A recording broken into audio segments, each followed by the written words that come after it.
আজকে আমরা তৈরি করব আলু দিয়ে রুই মাছের ঝোল। এর জন্য রুই মাছটিকে একটু হালকা ভেজে নিতে হবে।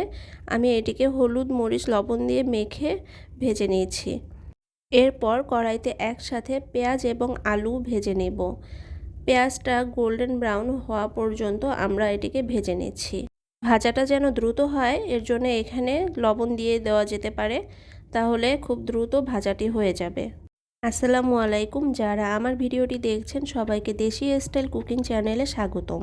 দেশি স্টাইল কুক মানে সম্পূর্ণ দেশি স্বাদে ইজি রান্নার রেসিপি। আশা করছি আমার রেসিপিগুলো আপনাদের ভালো লাগবে। আমাদের পেঁয়াজটি ব্রাউন কালার হয়ে এসেছে। এই পর্যায়ে আমরা বাটা মশলাগুলো দিয়ে দিচ্ছি। এখানে একসাথে আদা রসুন পেঁয়াজ পেস্ট করা আছে, যেটি আমি দিয়ে দিলাম এবং এটি হালকা কাঁচা গন্ধটা বের হয়ে যাওয়ার সাথে সাথে আমরা এখানে গুঁড়ো মশলাগুলো দিয়ে দেব। আমি এখানে দিয়ে দিচ্ছি শুধুমাত্র হলুদ এবং মরিচের গুঁড়ো। গুঁড়ো মশলাটিকে হালকা তেলের সাথে মাখিয়ে নিয়ে তারপর এখানে পানি দিয়ে কষিয়ে নেব। আমাদের এই রান্নাটিতে যেহেতু আমরা আগেই আলুগুলোকে ভেজে নিয়েছি, তাই এখানে খুব বেশি পরিমাণ আলু সিদ্ধ করতে হবে না। আমাদের আলুটা কিন্তু অর্ধেক রান্না হয়ে গিয়েছে।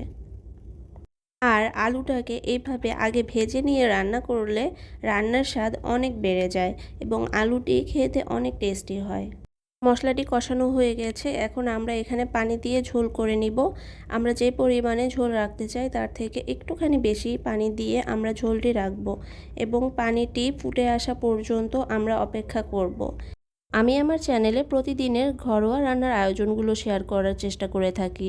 যদি আপনাদের আমার প্রতিদিনের ঘরোয়া রান্নার আয়োজনগুলো ভালো লেগে থাকে তাহলে অবশ্যই সাবস্ক্রাইব করে রাখবেন। আমি চেষ্টা করে থাকি একেবারে সহজভাবে প্রতিদিনের রান্নার আয়োজনটাকে কিভাবে সুন্দর করা যেতে পারে এবং স্বাদ যেন ঠিক থাকে। আমাদের পানিটি ফুটে বলক চলে এসেছে। এই পর্যায়ে আমরা এখানে মাছগুলো দিয়ে দেব এবং মাছগুলোকেও হাই স্পিডে আমরা প্রায় 1 থেকে 2 মিনিট পর্যন্ত সেদ্ধ করে নিব। এরপরে মিডিয়াম হিটে মাছগুলোকে রেখে দিব প্রায় 7 থেকে 8 মিনিট পর্যন্ত। এই পরিমাণে যদি আপনি রান্নাটা করে থাকেন তাহলে আপনার রান্নাটাও সুন্দরভাবে হয়ে আসবে। আমি আমার চ্যানেলে শর্ট এবং লং দুইভাবেই ভিডিও আপলোড করে থাকি। যারা খুব লং ভিডিও দেখতে চান না, অল্প সময়ের মধ্যে রেসিপিটি জানতে চান, তারা শর্ট ভিডিওগুলো দেখতে পারেন। শর্ট ভিডিওগুলো নর্মালি 3 মিনিটের মধ্যেই হয়ে থাকে।